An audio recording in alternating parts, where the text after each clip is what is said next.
Solve the unsolved problem for superpositions of wave. The next example, 18 number. A pipe open at both ends has a fundamental frequency of 600 hertz. Given मध्ये आपल्याला frequency दिली 600 hertz. The first overtone of a pipe closed at one end has the same frequency as the first overtone of the open pipe. How long are the two pipes? तर आपल्याला त्या दोन्ही पाईपची length find out करायची. तर open पाईपची वेळेस आपण length consider करू L0. Simple relations आहे आणि पुढे काय दिलंय, the first overtone of pipe closed at one end has the same frequency as the first overtone of the open pipe. Means first overtone of open pipe is equal to first overtone of closed pipe. ह्या दोघांची frequency सारखी आहे, त्यावेळेसची असलेली length किती आहे. ह्याला L1 म्हणून ही L2 अशी आपल्याला दोन लेंथ फाइंड आउट करायची. ही फ्रिक्वेन्सी आपल्याला फंडामेंटल फ्रिक्वेन्सी कुणाची दिली तर ओपन पाईप. हे पण सिम्बॉलमध्ये लिहून घेऊ. फर्स्ट आपण ओपन पाईपची लेंथ फाइंड आउट करू. N0 is equal to V divided by 2L1. हा झाला आपला फंडामेंटलचा formula. Means therefore L1 is equal to V divided by 2N0. आता इथे आपल्याला वेलॉसिटी दिलेली नाही आहे, कन्सिडर करू ती velocity 330 metre per second. Given असेल नसेल तर 330 कॉन्स्टंट व्हॅल्यू ती आपण लिहिली तरी चालेल. व्हॅल्यू पुट करू. L1 is equal to 330 divided by 2 into 600 आणि सिंपल कॅल्क्युलेशन्स केलं तर आपलं आन्सर येतं 0.275 मीटर्स और 27.5 सेंटीमीटर्स. मीटर्समध्ये लिहा किंवा सेंटीमीटरमध्ये लिहा. तर ही झाली आपली फंडामेंटल फ्रिक्वेन्सी ॲट ओपन पाईपवरून त्याची असलेली लेंथ म्हणजे पहिल्या पाईपची. तर दुसरं काय कन्सिडर केलं आहे, जर ह्या दोन्ही फ्रिक्वेन्सी सारखी असतील तर आपल्याला क्लोज पाईपची लेंथ काय घ्यावी लागेल म्हणजे L2 काय घ्यावं लागेल हे आपल्याला पाहायचं आहे.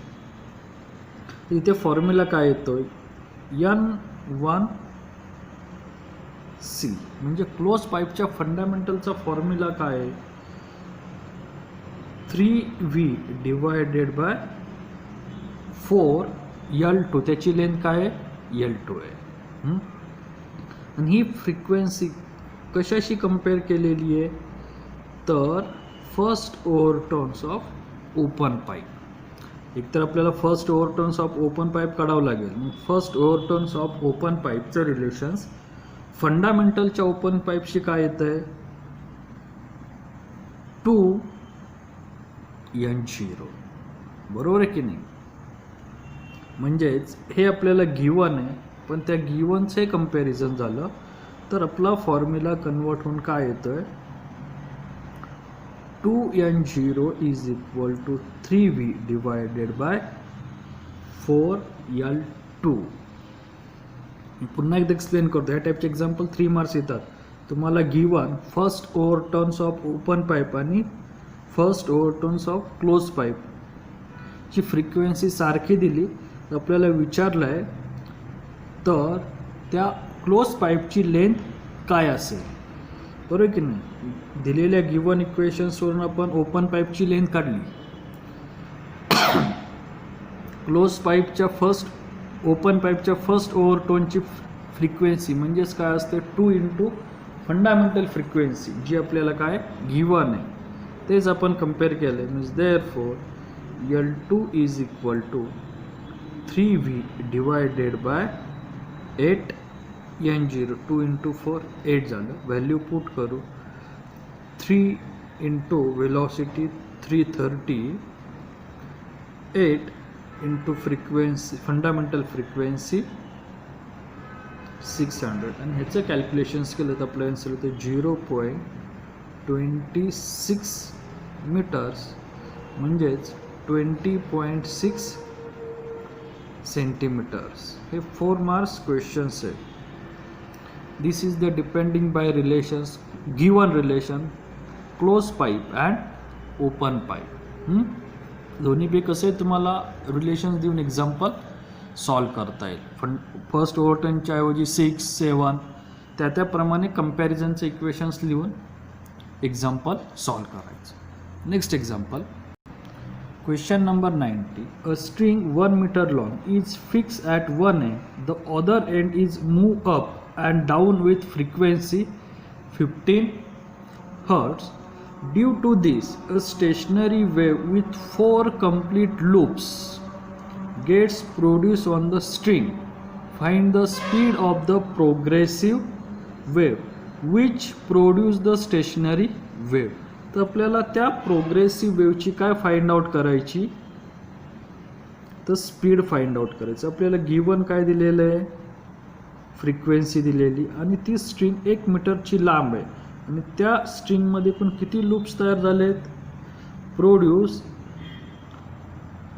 The 4 complete loops, 4 complete loops तयार झालेले आहेत. आता इथे मी काय काय गिवन दिले ते आपण लिहून घेऊ. गिवन दिली मला frequency 15 Hz, total length of string म्हणजे capital L 1 metres, loops p दिलेत, कंप्लीट लूप 4 लूप दिलेत, बरोबर आहे की नाही. आणि मला फाइंड आउट करायची व्हेलॉसिटी. व्हेलॉसिटीचा सिंपल फॉर्म्युला काय, v is equal to n into lambda.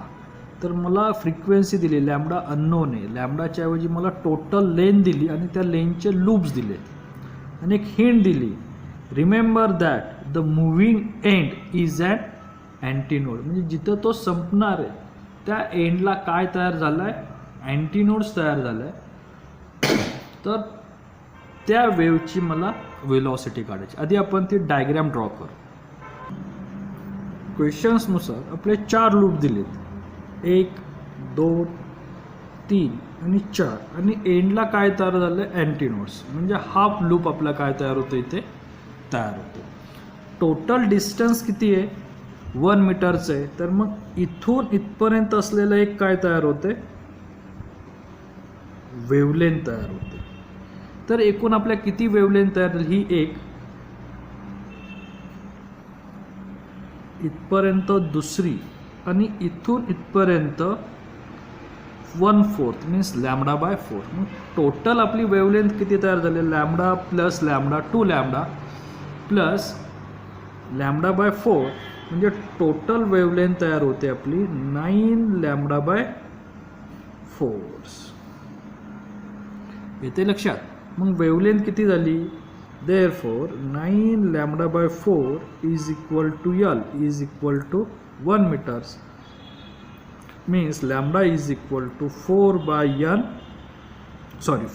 9 meters. तर आपली वेवलेंथ किती होते, 4 by 9 meters. First equation. Second equation second put in equation first. तर v is equal to frequency दिली 50 इंटू 4 डिवायडेड बाय n.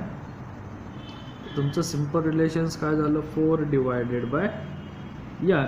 जर simple calculations केलं 3 3 जा 9 आणि 3 5 जा 15 means 20 divided by 3 means 6.6666 continue होतं. तिथे आपण 7 लिहून ते स्टॉप करू. मीटर पर सेकंद 6.67 लिहा किंवा 66 लिहा, कंटिन्यू येतात ते मीटर पर सेकंद. हे आपल्याला डायग्राम ड्रॉ करूनच एक्झाम्पल सॉल्व करायचं. हे सुद्धा CAT क्वेश्चन्स आहे. ह्या टाईपचे क्वेश्चन CATमध्ये विचारले जातात. हे स्ट्रिंगचं झालं, ओपन पाईप, क्लोज पाईप, ह्यामध्ये सुद्धा हे एक्झाम्पल येतात. Next example, Question number 20. A violin string vibrates with fundamental frequency of 440 Hz. Given मध्ये frequency दिली आपल्याला 440 Hz. What are the frequencies of first and second overtone? आता violin म्हणजे vibrating string. तर फर्स्ट ओव्हरटोनचा फॉर्म्युला काय आहे? 2n. Simple formula आहे. NP is equal to P plus 1 N. Means first overtone N1 is equal to 2 into 440 means 880 Hertz. Second overtone N2 means 3n means 3 into 440 is equal to 0 to 13 Hertz. Very simple questions आहे. म्हणजे तुमचे काय काय येतात 880 132 जो काय असेल तर ह्या फॉर्म्युल्याने तुम्हाला कितव्याही नंबरचं ओव्हरटोन्स फाइंड आउट करता येईल. Next example. A set of 8 tuning fork is arrange in a series of increasing order of frequency. Each fork gives 4 beats per second. म्हणजे आपल्याला गिवनमध्ये बीट्स दिलेत 4 beats per second with the next one and the frequency of last fork is twice that of the first fork. Last force म्हणजे काय येणार 8 नंबरचा आणि first येणार N1. हे नंबर ऑफ फ्रिक्वेन्सीज किंवा नंबर्स ऑफ ट्युनिंग फोर्स ते कसे आहेत टॉईस आहेत. म्हणजे N8 is equal to 2 into N1. आता इथे टॉईस असतो किंवा ऑक्टेव हा सुद्धा वर्ड येतो. ऑक्टेव ह्या शब्दाचा अर्थ सुद्धा काय टॉईस ऑर डबल. हे लक्षात ठेवा. ते तुम्हाला सिंपल रिलेशन दिले आणि फाइंड करायचं आहे first and last tuning force. Means N8 and N1 नंबरचं असलेला ट्युनिंग फोर्स. तुम्ही याच्यामधले कोणतेही ट्युनिंग फोर्स फाइंड आउट करू शकता किंवा तुम्हाला विचारू शकता. आता सिंपल फॉर्म्युला काय ज्यावेळेस इन्क्रीजिंग फॉर्म असेल त्यावेळेस वेगळा फॉर्म येतो आणि डिक्रीजिंग किंवा डिक्रीजिंग फॉर्म असेल त्यावेळेस वेगळा फॉर्म येतो. इन्क्रीजिंग साठी असलेलं रिलेशन्स काय NP is equal to P minus 1 N plus N1. आता P means number of tuning forks. मग ते P किती दिलेत आपल्याला 8 नंबर ऑफ ट्युनिंग फोर्स दिलेत. N1 आपल्याला माहिती नाही इथे मी NB लिहितो म्हणजे बीट्स फ्रिक्वेन्सी. NB आपल्याला दिलेले आहेत फोर्स आणि NP आणि N1 म्हणजे लास्ट आणि यांच्यामधलं रिलेशन्स काय आहे तर N8 8 minus 1 NB plus N1 हा माझा फॉर्म्युला झाला. कितव्या नंबरचे किती नंबर दिले आहेत ट्युनिंग फोर्सचे तर 8 दिलेले आहेत.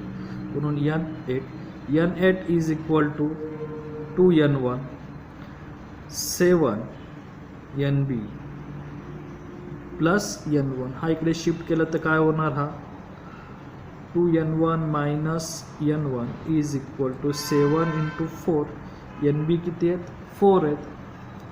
Means N1 is equal to 28 hertz. तुम्हाला फर्स्ट फ्रिक्वेन्सी मिळाली. आता लास्ट फ्रिक्वेन्सीचं रिलेशन्स काय N8 is equal to 2 into N1 means 2 into 28 is equal to 56 hertz. म्हणजे तुमच्या 8व्या नंबरच्या ट्युनिंग फोर्सची फ्रिक्वेन्सी काय असेल 56 हर्ट्ज आणि पहिल्या नंबरची 28 हर्ट्ज. आता ज्यावेळेस इन्क्रीजिंगचा असेल तर हा फॉर्म्युला अप्लाय होतो आणि जर डिक्रीजिंग किंवा डिसेंडिंग ऑर्डरने दिले असेल तर फॉर्म्युला NP म्हणजे तुमचा लास्ट नंबरचा tuning forks is equal to P minus 1 NB minus N1. बरोबर ना. डिसेंडिंग हा तुमचा शेवटचा आहे आणि N1 हा फर्स्ट आहे. मग तो डिक्रीज होत जातोय म्हणजे काय होणार, सबट्रॅक्शन्स होत जाणार की नाही. म्हणजे जर मोठा 56 आहे तो पहिला आहे, त्याच्यापासून खाली खाली कमी कमी होत जाणार आहेत, म्हणजे ते काय करावं लागणार आपल्याला, सबट्रॅक्शन. जर डिसेंडिंग ऑर्डर असेल तर इथे मायनस साईन आहे, असेंडिंग किंवा इन्क्रीजिंग ऑर्डर असेल तर इथे प्लस साईन. हे सुद्धा CAT साठी दोन्ही फॉर्म्युले इम्पॉर्टंट्स आहे. डिक्रीजिंग आणि हे इन्क्रीजिंग साठी येते लक्षात. आणि दुसरं एक लक्षात ठेवायचं, ऑक्टेव्ह म्हणजेच काय, टॉईस ऑर ऑक्टेव्ह ह्या शब्दाचा अर्थ काय, टॉईस. हे सुद्धा वर्ड यूज केले जातात. Next example, a sonometer wire is stretched by tensions of 40 newtons. म्हणजे गिवन मध्ये काय दिले तुम्हाला, टेन्शन दिले 40 newtons. It vibrate in unison means same equal with a tuning fork of frequency. त्याची फ्रिक्वेन्सी दिली 384 hertz. How many number of beats get produce in 2 second if the tensions in the wire is decrease by 1.24 newtons. म्हणजे इथे दोन tensions आहे, याला मी T1 म्हणतो, दोन frequency आहेत N1. दुसरा जो टेन्शन्स दिला आहे तो डिक्रीज केला आहे इनिशियल टेन्शन्सपासून 1.24 ने, म्हणजे तो किती येतो, 38.76 न्यूटन.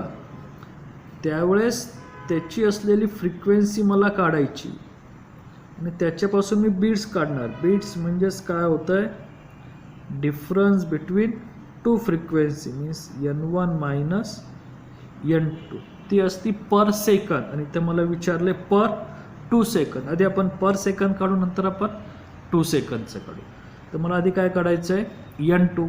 आता फ्रिक्वेन्सी आणि टेन्शनचं रिलेशन्स काय, N is directly proportional under roots of tension. Simple formula आहे. Therefore N2 divided by N1 is equal to under root T2 divided by T1. Value put करा. T2 किती आहे, 38.76 आणि T1 किती आहे, 40. हे आपल्याला न्यूटन्समध्येच दिलेले आहे. Means N2 is equal to, simple relations येत आहे, 38.76 डिवायडेड बाय 40 इंटू N2 तिकडे शिफ्ट झाला, तो किती येणार आहे, N2 ची व्हॅल्यू 384 हर्ट्स. म्हणजे तुमचं जर कॅल्क्युलेशन्स केलं आपण तर N2 किती येतो आहे, तर तो येतो आहे 378 हर्ट्स. हा काय झाला तुमचा N2 तयार झाला. हे कॅल्क्युलेशन्स आहे, कॅल्क्युलेशन्स केलं ते N2. Number of beats NB is equal to N1 minus N2. Given N1 काय दिलं आहे, 384. Find out N2 378. सबट्रॅक्शन्स केलं तर 6 बिट्स पर सेकंद, एका सेकंदला, आणि 2 सेकंदला 2 इंटू 6 मीन्स 12 बिट्स पर 2 सेकंद. म्हणजे तुमचा आन्सर काय येतं आहे, 12 बिट्स. 3 बिट्स 4 बिट्स फक्त मल्टिप्लाय करायचं. आपल्याला पर सेकंद किती विचारले ते, 3 पर सेकंद विचारले असते तर मी 3 ने मल्टिपल केलं असतं. तुमचं येताना आन्सर काय येणार, बीट्स पर 1 सेकंद, एका सेकंदाचं येतात फ्रिक्वेन्सीचं. येते लक्षात. पुन्हा पाहिजे फ्रिक्वेन्सी आणि टाईमचं टेन्शनचं रिलेशन्स. हा formula N is equal to 1/2L under root T/M. ह्यापैकी कोणत्याही रिलेशन्सनी आपल्याला फ्रिक्वेन्सी देऊन बीट्सचं रिलेशन्स विचारू शकतात. फ्रिक्वेन्सी आणि एनी वन अदर रिलेशन्स, किंवा बीट्सचं रिलेशन्स देऊन ते टेन्शन्स कितीने कमी झाले हे सुद्धा विचारू शकतात. हे डायरेक्टली प्रोपोर्शनल आहे. Next example, a sonometer wire of length 0.5 metre is stretched by a weight of 5 kg The fundamental frequency of vibration is 100 Hz. Calculate the linear density.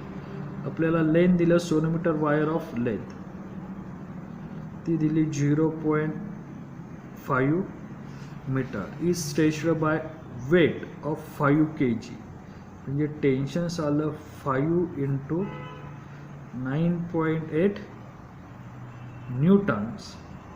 The fundamental frequency of vibrating string, frequency दिली n दिलेलं आहे 100 hertz आणि तुम्हाला काढायचे linear density means small m.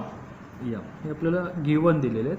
आता आपण using the vibrating स्ट्रिंगचा formula use करणार. Using the vibrating string formula n is equal to 1/2L √T/m. Simple formula. आपल्याला हा m काढायचा आहे म्हणजे आपल्याला काय करावं लागेल, स्क्वेअर ऑन बोथ साइड्स. म्हणजे रिलेशन्स तयार होतं n² 1/4L² × T/m.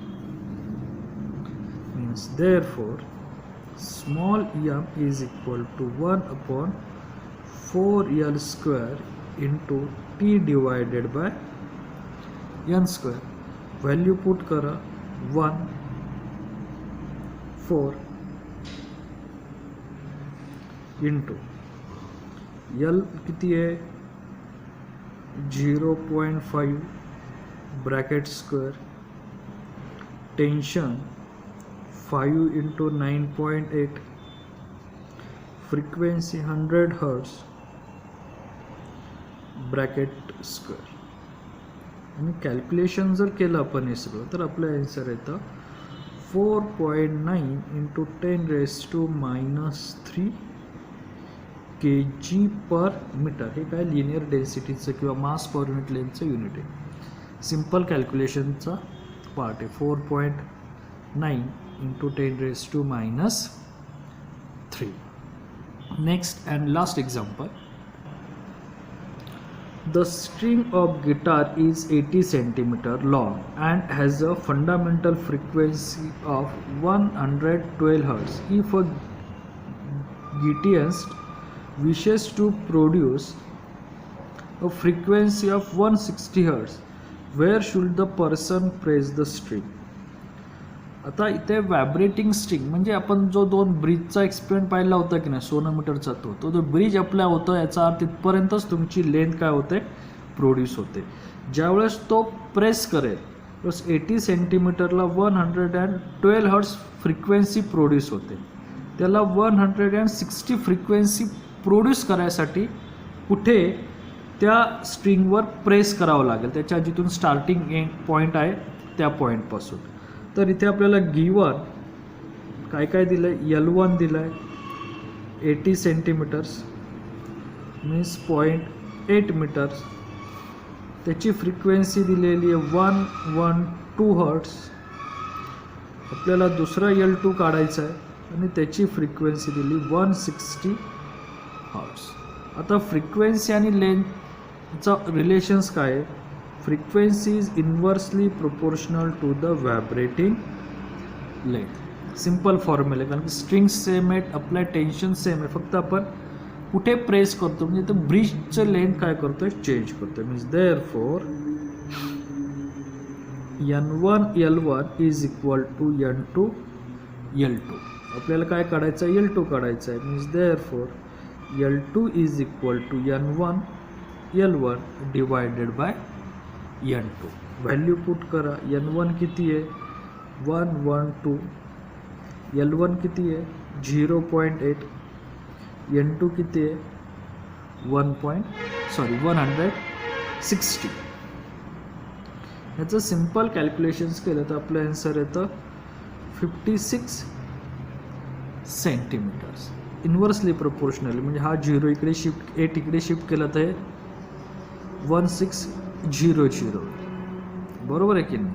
आणि कॅल्क्युलेशन्स केलं तर 200 इज आणि कन्वर्टेड बाय हे सेंटीमीटर्समध्ये मीटर्समध्ये जर आपण आन्सर लिहिलं तर 0.56 मीटर्स आणि सेंटीमीटर्समध्ये 56 सेंटीमीटर्स. असं सिम्पल आपल्या आन्सर काय येतं आहे तर एकदम सोपं एक्झाम्पल आहे फ्रिक्वेन्सी आणि लेंथच्या रिलेशन्स. ओके, काय सजेशन असतील तर त्या कमेंट बॉक्समध्ये लिहा आणि चॅनल सबस्क्राईब करा.